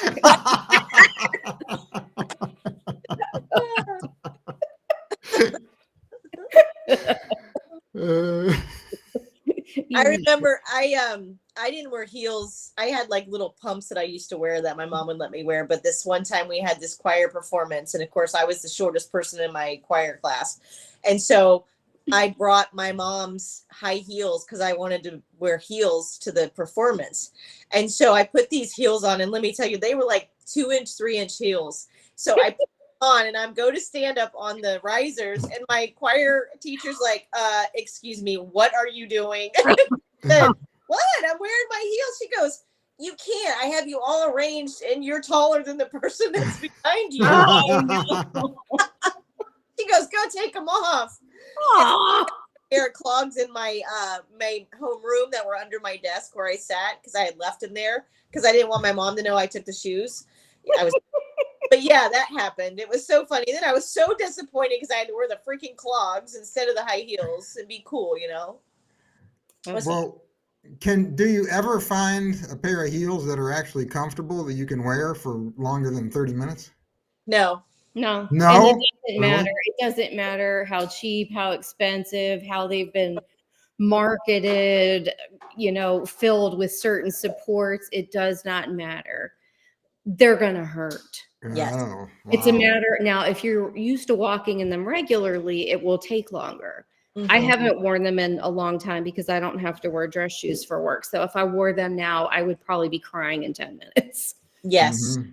But I mean, I've never come across, even when I wore heels all the time, I never came across a pair that was like that comfortable. Yeah, plus they give you bunions. Yeah. Or they exacerbate what you already have. I mean, Yeah. I've been to enough podiatrists. They're just deadly for your feet. They're horrible. Absolutely. The worst thing you can do as a woman is wear heels for your feet. What's that? The worst thing as a woman that you could do to your feet is wear heels. Yeah. Yeah, it really destroys your feet. Yeah. It looks pretty for a little while, but then the after effects are, I mean, come on, you always see in the movies the girls carrying their heels. Well, there's a reason for that. Even in movies, they got to take them off. Yeah. It hurts every part of your foot. It messes up your gait. It messes up your lower back. Sometimes it bothers other areas. You get like tight plantar fascia. Like it's a hot mess. A hot mess. Beth says Andy is a cad, but Emma is unwise to the ways of the world. Yeah. Yeah. I mean, she didn't know what she didn't know. Oh, what else we got here? Hold on. What's Sarah saying? Andy is not a good guy. Unfortunately, Emma is naive and doesn't understand guys like Andy aren't any good and should be avoided at all costs. Yeah. Yeah, she will find out later. So Mary, Lydia's daughter, has come down with chicken pox. Lydia tells Emma she needs to go home.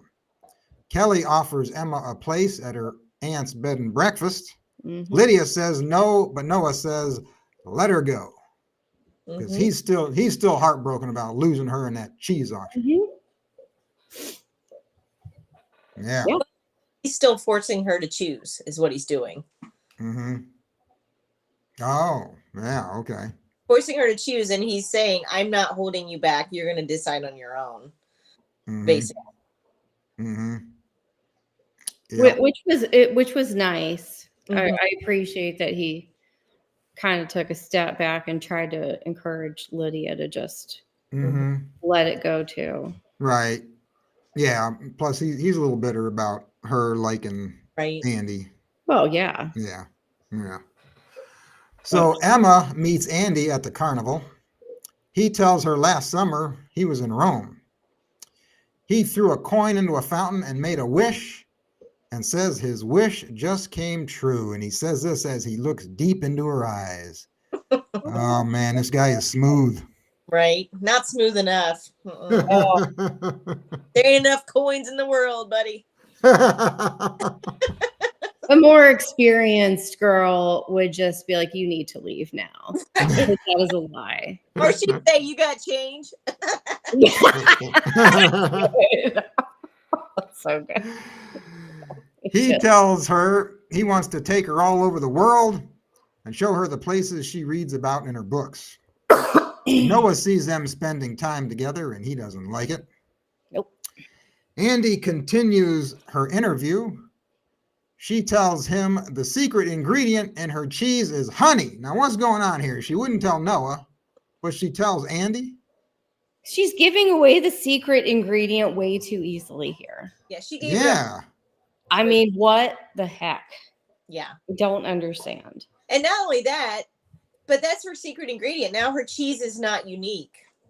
No, now she's going to have to come up with another secret ingredient. I mean, Yeah. She might have to go with thyme or something now. Right. Or maple syrup. I mean, who knows? Possibilities are endless, Chad. But yeah, I was surprised that she tells this Englisher and doesn't tell Noah, doesn't confide in Noah. Yeah. I wasn't liking Emma too much in this scene. I won't lie. Yeah, she kind of did him dirty there by spilling the secret ingredient to Andy. Yeah. So Andy begins to fabricate the story he is writing, saying her cheese is a family tradition passed down through generations. She says, wait a minute, that's not true. He doesn't care. He says stories are always fabricated to sell magazines. And then he asks her out on a dinner date.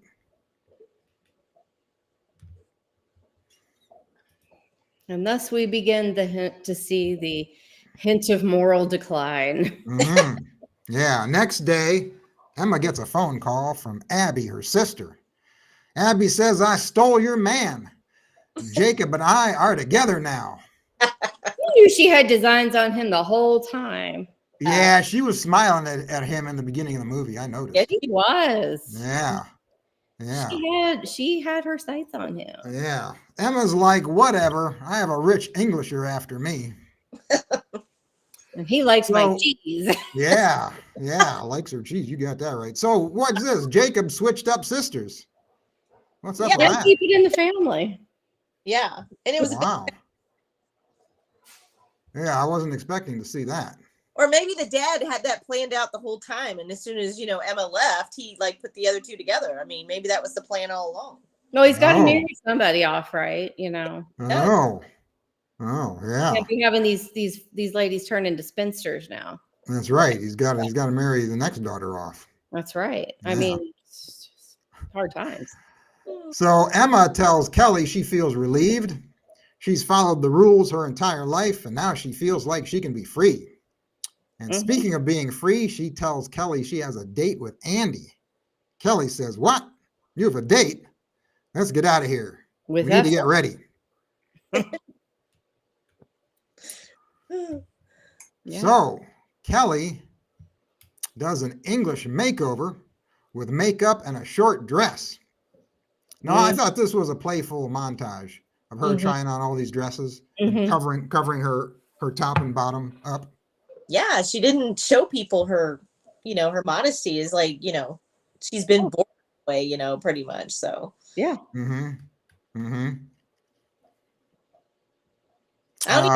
What's Beth saying?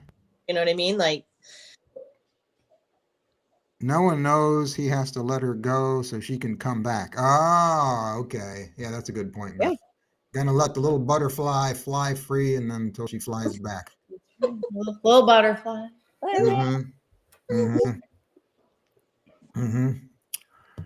So let's see. I didn't get all the screenshots of all these dresses, but do you think she chose the right outfit for the date?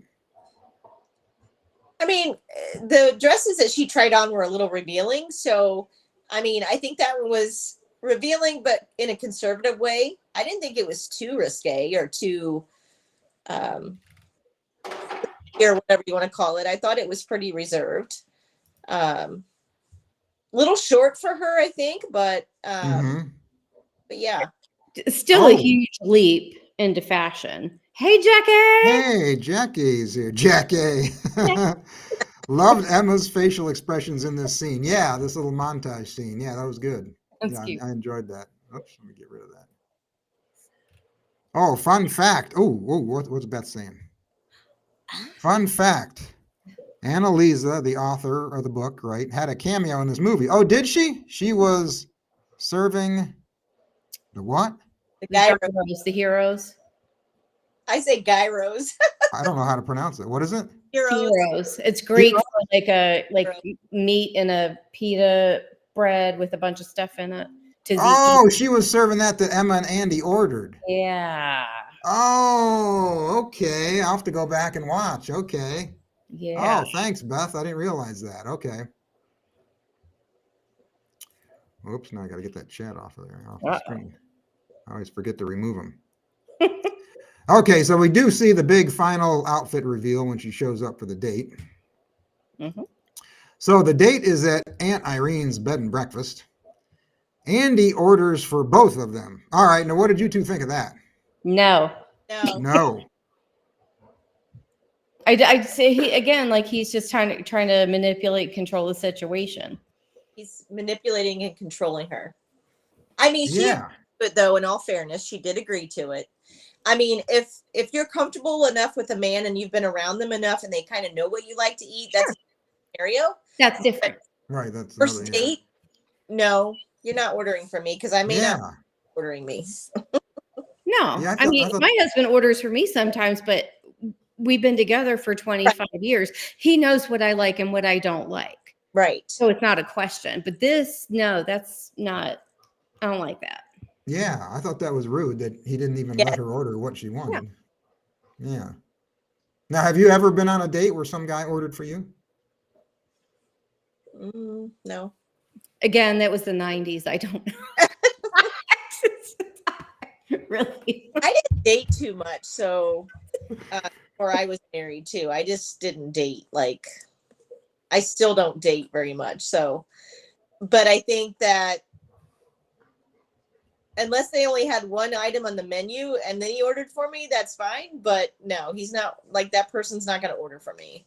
I mean, what if they ordered something and you had a food allergy? Like, that's not okay. Oh, yeah, that's a good point. I mean, really, like, I mean, in all seriousness, like, I just don't think you should take those chances on any level. Out of respect, you Now, if they want to order me a piece of chocolate cake at the end, I'm completely fine with that. Unless you're allergic to chocolate. If that's the case, there is no hope left in life. Right. I'm just teasing. Somebody out there is going to watch this and they're allergic to chocolate and they're just going to throw sharp objects. Well, all this is going on. Noah is having dinner with Lydia and moping. She tells Noah true love is worth fighting for, so he runs out and tries to find Emma. Mm-hmm. Yeah. During their date, Emma finds out that Andy doesn't have a good relationship with his family. She finds out his family is loaded with money, and so is he. And the magazine that he works for is owned by his father. Yeah. All right. So the guy's loaded with money. I think that would be a green flag, wouldn't it? No. No. Not necessarily by any means. No. I'm sorry. Doesn't. Money is nice to keep you in your home, keep your lights on, comfortable life, but money is not the key to happiness. It's just not. No, and it can just also make you an asshole. Appreciate you don't. I don't know. I always tell my kids, like my one son, he had an issue with when I divorced and we didn't have a lot of money, and he was just like, I didn't have a lot, and I'm like, but you have a lot, you just don't realize. You have the humbleness of saying, I earned this because I worked for it. You know what I mean? And I think there's something to be said about that. But I think you are handed the money or given to the money. It's great. You don't have to work as hard, but at least have that that side of you that doesn't put anybody else down or flaunt it in front of other people. You know what I mean? Like, yeah, you're only kind of seeing life from that lens, and granted, people in the opposite position that don't have money only can see life through that lens. But I don't feel like if you're in that environment all the time and growing up with all of this money, that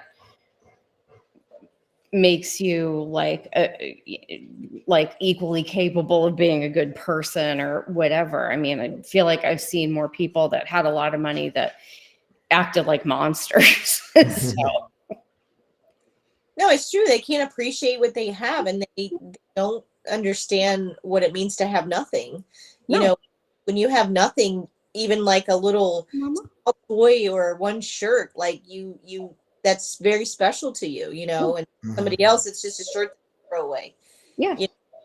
And I think honestly, in today's society, I think a lot of the kids nowadays, they're going to grow up to be these monsters. And I hate to say that, but they don't understand because everything is handed to them. And I truly hope that, these kids that do grow up in families and these parents are teaching them morals and that they get it and they don't be like that, because that's going on right now. Yeah, it's true. Mm-hmm. Oh, Sarah just said money doesn't make a person, but it usually reveals the person's character. True. Mm-hmm. Mm-hmm.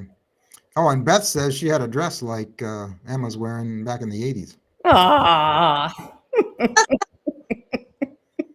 We need to see pictures now, Beth. I know that's gonna happen later tomorrow. All right, let's see. Okay, okay. We're here, I believe. Noah shows up to the B&B looking for Emma. Kelly says they left. Andy takes Emma to watch the festival's fireworks. Andy makes the moves on Emma while they are sitting on the hood of the car. She says no, but he doesn't take no for an answer. She smacks him. He gets mad and says, "This is what people in the world do." She says, "This is not my world." And she runs off. Mm-hmm. This was a tough scene to watch. Yeah, It was. I'm glad that she got away because it was very cringeworthy. Mm-hmm. Yeah, I'm trying to put I mean, he knows she's innocent in so many ways, and that he's behaving that inappropriately with her and not respecting her boundaries just is gross to me. yes. Mm-hmm. Yeah. You know what's funny, Pat, is I went to What? Rama and I had already seen this movie, and I didn't put two and two together that was Drew Fuller that I met at Rama. I was going to ask you. Did you he walk was up and at- smack him? No, remember. I was going to ask you, Drew Fuller, he was at both Roma Drama events Yes. that you went to. And I was going to ask you if you met him. I did meet him, but I did not make the connection of who he was. Really? Oh, That's funny. I was going to ask you if you, Bad. I was going to ask you if you talked to him about this movie. Yeah, I if I see him again, I definitely am, because I did not make the connection. I don't know why, but I was like looking through my pictures after Nashville, and I'm like, that's the guy from Love Finds You in Charm, and I'm like, how did I not know that? You know? Yeah, it's craziness. I so wish I would have made that connection, because I just didn't. Of course, I was, seeing the other people that were there. Yeah. It was probably just sensory overload too, in general, being there. Yes. So You were spellbound by Trevor. You didn't even notice. You didn't That's even notice true. that anyone else was there. Chad, I was the blonde behind Trevor, if you remember correctly. The what? The blonde. Don't you remember the one girl that was taking the picture? And she goes, "Well, the blonde behind Trevor, please move to the right." And then I said, really? as the blonde behind her. Oh, that was during the group photo? Yes. Oh, Yes. that's Oh, so you're the blonde behind Trevor. Okay. I was. Yes. All right. Oh, that's So hilarious. Emma, let me get the next slide up here. Emma goes back to Kelly's and puts her Amish dress back on and starts to leave, and she runs into Noah. Yes. So what was I going to say? I was going to say something about her leaving. Oh, yeah. She likes to leave without telling anybody. Like in the beginning of the movie, she was leaving when she wasn't going to tell Jacob. She was leaving without telling Jacob. But now in this scene, she's leaving without telling Noah. Right. Yeah. I did find it a little weird, because she said she has to go home, and she was adamant about going home. But then got outside, she saw Noah, and then it totally changed. So I was a little confused right there for a minute. Mm-hmm. Yeah. Now cricket. I know this scene here where they're staring at each other. Got a profile shot of them staring. You want to talk about something else, don't you? Yes, I do. Do you have the picture, Chad? Yeah, you want to talk about this, right? Because you think there's parallels between the Princess Bride and this movie, right? There's parallels with this movie, and I picked up on it from the beginning. So the first thing that I picked up on was Noah says to her while they're in the buggy, "As you wish." Mhm. And in the movie Princess Bride, Wesley tells Princess Buttercup, "As you wish." So that was the first thing that I picked up on. And then The other thing I picked up on too, and it may not be anything, it could be just coincidence, but Princess Bride is one of my all-time favorite movies too. So then when he is pounding out the horseshoes, he's got like dirt on his face, and I don't know if anybody picked up on that, but it reminded me of Wesley again when he was in the stable. He had dirt on his face. And then this last scene where it shows them standing and facing each other, they both look like Noah and Buttercup. Wesley and Buttercup, yeah. Yes. And so that's why I really feel like there's a parallel there. And I don't know if it was intentional, but I picked up on it. Oh, okay. Yes. All right. So, yeah, had to say, and yeah, that scene just melted my heart. Like, melts the whole body. Oh, so Sarah agrees with you. She says, every time I heard Noah say, as you wish, I thought of Princess Bride. Yes. I think like that phrase is so entwined with that movie. I wouldn't be able to not think of that movie if I hear that phrase. That was one of my favorite movies too. And the guy I dated in high school and the first part of college looked exactly like Carrie Elways. Oh, wow. And I was like, I am the luckiest girl on the planet because I'm dating the Princess Bride dude. Really? Yeah, I mean, he could have been a doppelganger for him. Wow. Not like same haircut, chiseled jaw, blue eyes, like the whole 9 yards. Wow. Yeah. So and so why did you break his heart? He didn't break his heart. He cheated on me twice, and that was the end of that. Oh, okay. Yeah. Yeah. And then proceeded an angry man-hating phase for about 2 years. So I got you. And that was your last date in 1998? No, that was oh gosh, that was like 1995, I think. And then angry man hating phase. I think I dated like one or two other people, and then I met my husband through classes, and then we started dating. But so all right, craziness.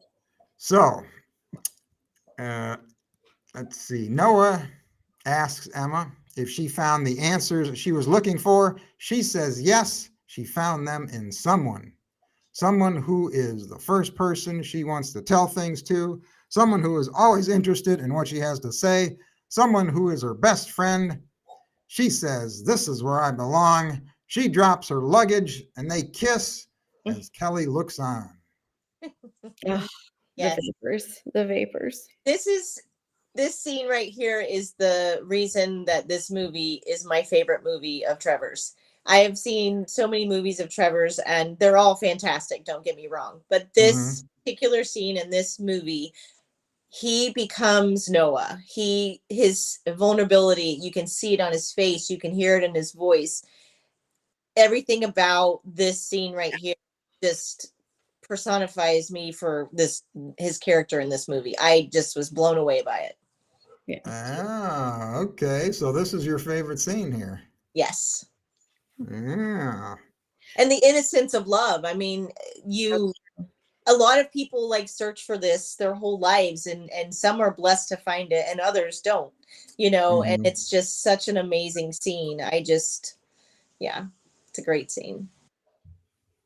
It's magical. All right. It's magical. And then but wait, you remember the two in this scene. I gotta bring it up. Sorry, I forgot. What? Grabs his hair in the back. She grabs his hair? Yes, and I'm like, oh, that's the hair, so sorry, I had to bring that up. Yeah, and he grabbed her hair too. Yeah. Yeah. It was almost scandalous. Right. Yes, the best. Yeah, Sarah is saying this is the best scene out of the entire movie. Oh, that's what Sarah's saying? Yeah, this is the best scene out of the entire movie. I love this movie because it's such a pure love. Yeah, This scene is the epitome of pure love. Yeah, true. It is. So then we get a flash forward a year. Emma and Noah are married with child. Kelly is still working at Aunt Irene's bed and breakfast, and she is selling Emma's cheese all over the world. We get a call back from the beginning of the movie. We get a call back from the beginning of the movie when an airplane flies overhead. Emma looks up and smiles. And then it ends with a funny scene with Emma and Kelly watching Noah chase goats. He walks over to them, kisses his baby, and they all turn and look at the farm and smile, and the credits roll. I think that's actually my second favorite scene, when he walks over and joins his family and like full happy ending. It's yeah. I almost think there was a scene missing right there though. Oh, really? Yeah, because it was so chopped. It could have been like something with editing. Maybe there was something that. Yeah, I don't know. But that was my thought when I saw the ending, because he walks over and I thought they would just talk to each other and like just, end it there as far as them talking, and maybe the drone or whatever just go up into the sky, and then that's the end of it. And they just stood there looking straight forward. I'm like, where are they going? What are they doing? I got to go let a dog out. So be right back. All right. So I guess she stayed in Charm, right? She never went home. She never went home. Yeah. They built the house there, I think, on the same, or I think possibly the same property that her aunt lived on, I think. Oh. I don't know. Maybe it was a totally different farm, but it was pretty big. I thought it was maybe part of that property, because their house was so big. They probably had so much property. She probably could built her house on there. Oh, okay. Mm-hmm. All right. Well, we'll dive into the wrap up here. We'll get started without Tracie. What, I don't even need to ask you. I know it's your favorite Trevor movie, but what are your overall thoughts on this? My overall thoughts, when I first watched it, I was intrigued by Amish, culture. And so to be able to see Trevor in a movie where he plays an Amish character was very intriguing for me to watch. I had no idea how the movie would play out. You can kind of guess along the way and kind of know, but I was very surprised because I thought maybe Trevor's character would be more innocent, not innocent, but more Amish young, if you will, not the experienced Noah, because that was just a whole nother level for me to see Trevor playing a more experienced, not experienced, but mature, versus the like Jacob Amish, if you will.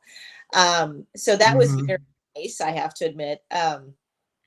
Seeing him pick her up at the train station and then take her in the buggy and just be so kind to her and so nice to her. And, she's just pushing him away. I mean, that made me love Noah's character even more because she's pushing him away. And I'm just like, what are you doing? Kind of. But overall, I thought it was a very good movie. A lot of good scenes in there. I mean, sometimes you can have a special scene, 1 or 2 scenes in a movie, but I really felt like this movie had so many scenes that were memorable and so many scenes that, just pull at your heartstrings or make you just be like, oh my gosh, why can't there be a Noah everywhere? But yeah, it was a wonderful movie. It's my favorite movie of Trevor's, and it will probably always be my favorite movie because it's just so good. Love Trevor's character in it, and I love how he portrays the character in it also. Now Jackie's saying she went to college in Amish country, and when she met Trevor for the first time, she told him that he is by far the best looking Amish guy she's ever seen. Yeah. And Beth is saying she loved the chemistry between Danielle and Trevor. It's off the charts. Yeah. Yes, it is. Even in the movies, it is as well. Yeah. Now, Tracie, what was your first impression first time you saw this movie? I liked it a lot. But this was not the first Trevor movie I had seen.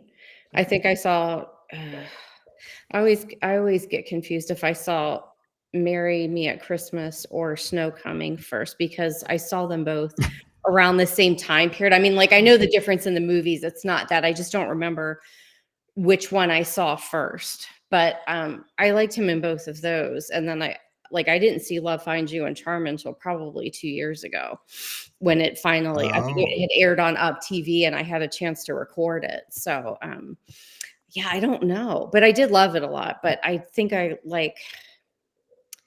don't know what movie I like best. I like his Christmas movies, but I don't know. Aloha with Love was really good. The Engagement plot was good. I don't know.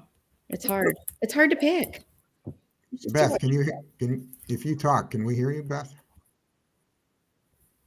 No.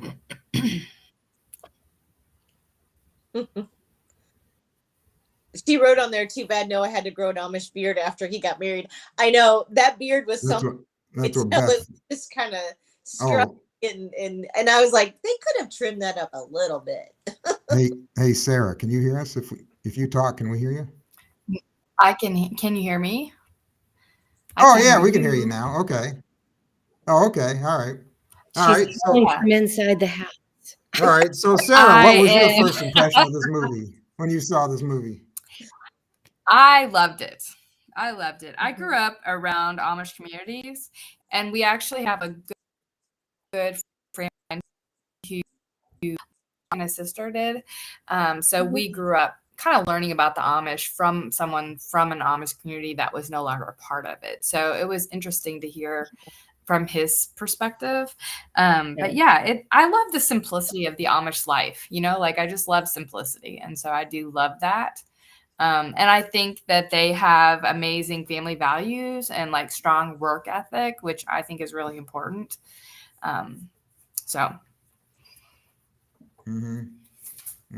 True. Yeah, I think this is a great movie, and I agree with Cricket. I agree with.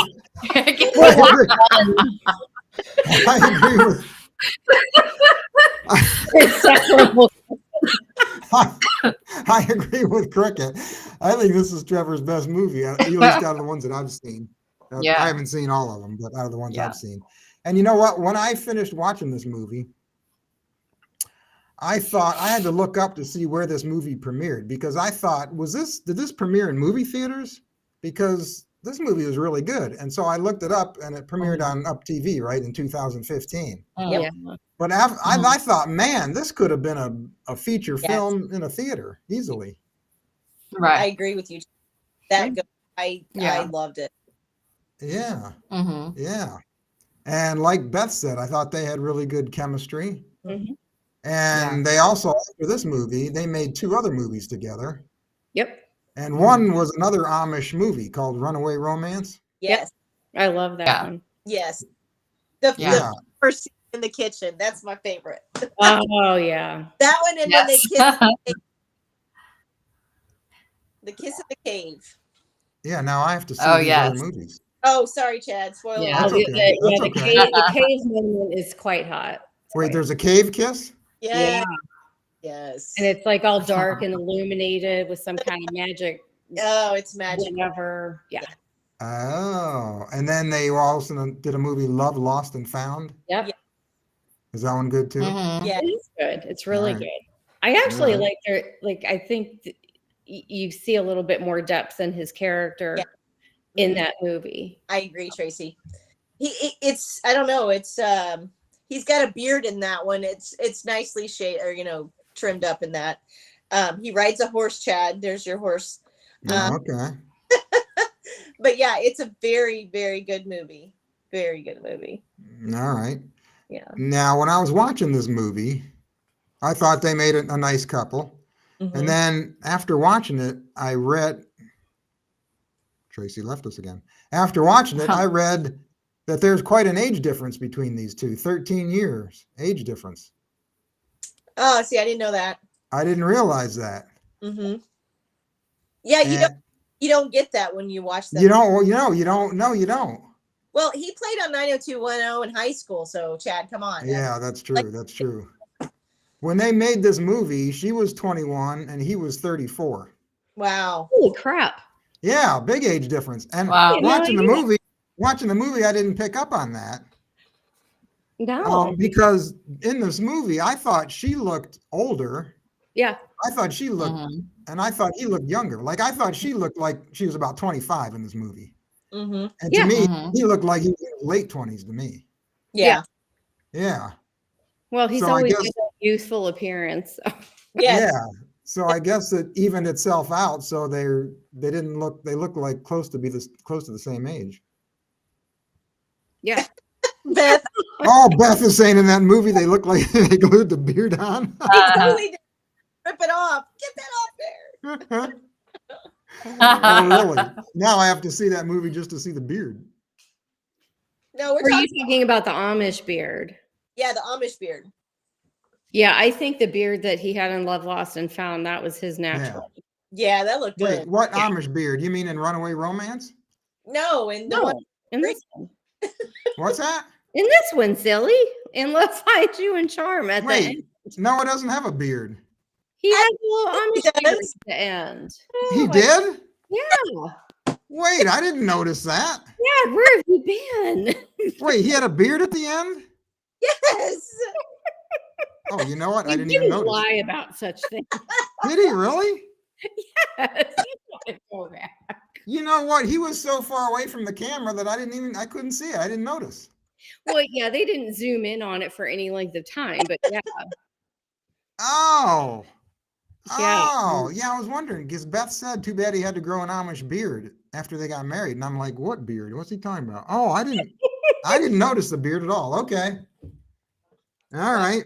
Chad's mind is blown now. Yes. But he didn't have a mustache, right? No. That would have been a bridge too far, I think. Yeah. Okay. Yeah. All right. So you think this was a fake beard, but in the other movie it was a real beard. Yeah. Yeah. I got you. All right, let's chat about supporting characters. I really like Kelly in this movie. Mhm. Yes. I like I enjoyed the friendship she had with Emma. Yeah. very nice. Yes. Yeah. Good for Emma to have an Englisher to kind of talk to as well. So she had some inside information, you know. Yeah. Mm-hmm. Mm-hmm. A nice counterbalance to all of the Amish people. Yeah. Yeah, they were opposites. Yeah. Right. And they attracted to each other. Mhm. Yeah. Because opposites attract, so they tell me. Sometimes not.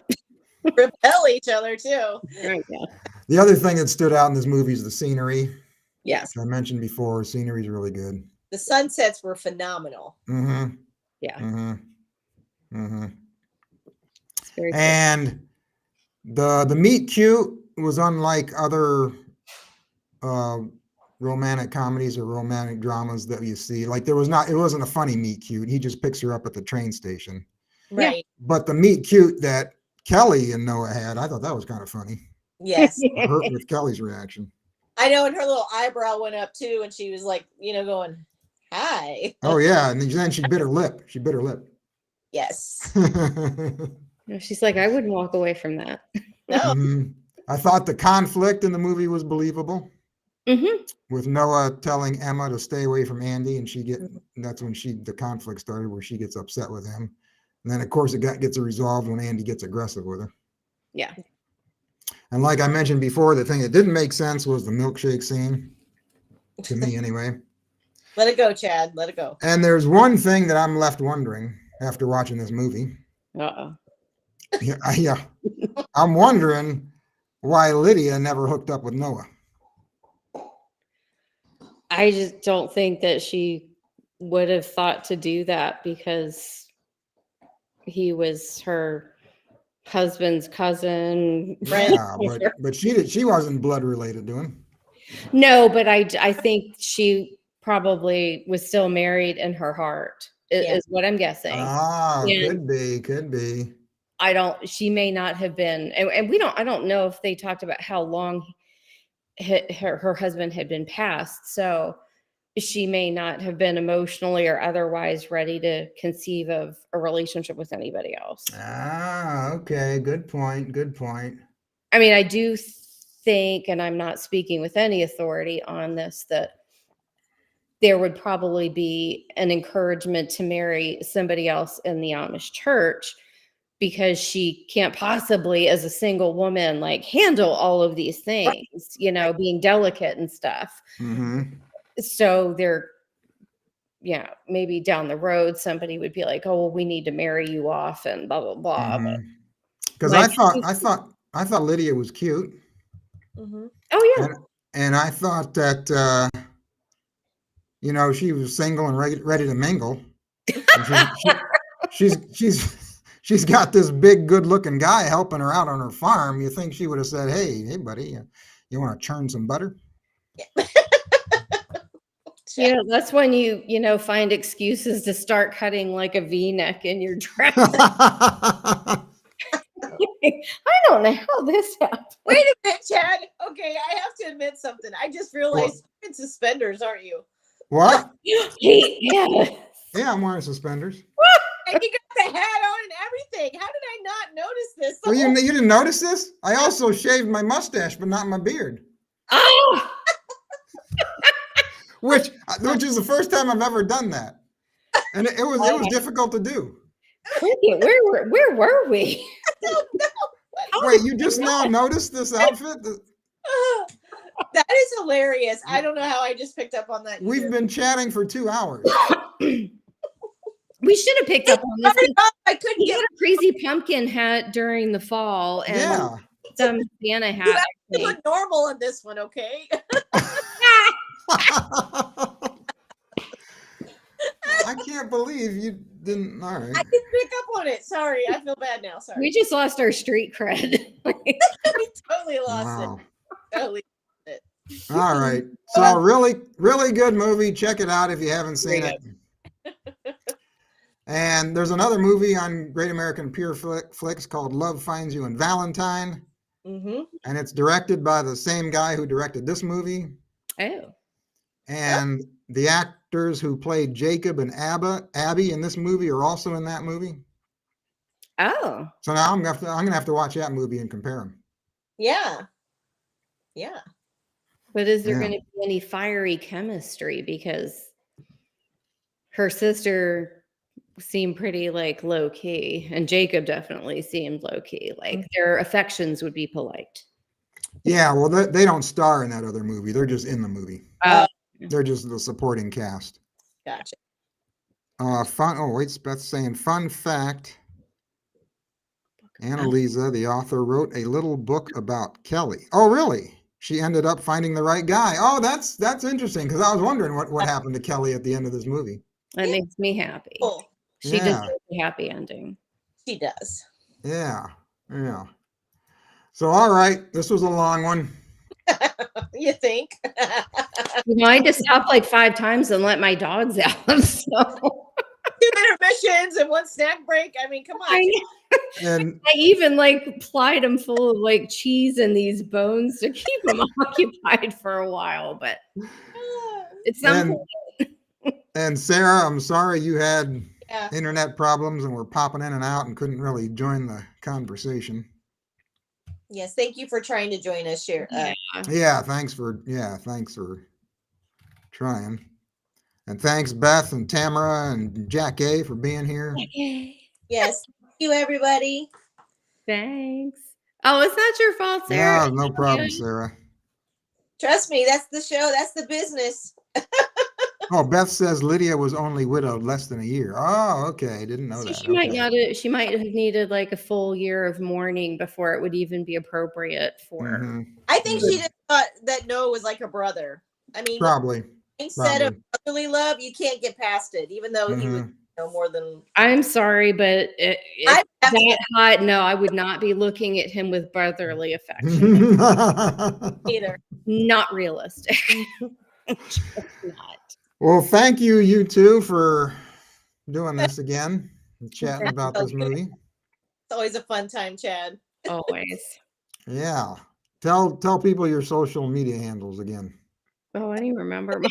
That out again. I know you say that every time. You know I'm going to ask you. I'm so bad. All right, so on Instagram it's at dishing with the DonoFans, and then on Twitter it's at dishing DonoFans, I believe. Yes, on the Twitter, it is at Tracie DonoFans, TracieDono fans, and then on Instagram, It is Tracie _ dishing with the DonoFans. Yep. Whoop, whoop. All one string. All right. Goodness. Fantastic. A mouthful. And of course, you can find me at Great American Chat and at Chad Maurice. Until next time, you keep the faith, keep smiling, keep your friends close, and keep your great American family closer. I thought he was going to say keep your enemies close. Yeah, keep your enemies close too. Yeah, you're supposed to do that too, right? Yeah. Thanks, everybody. Bye.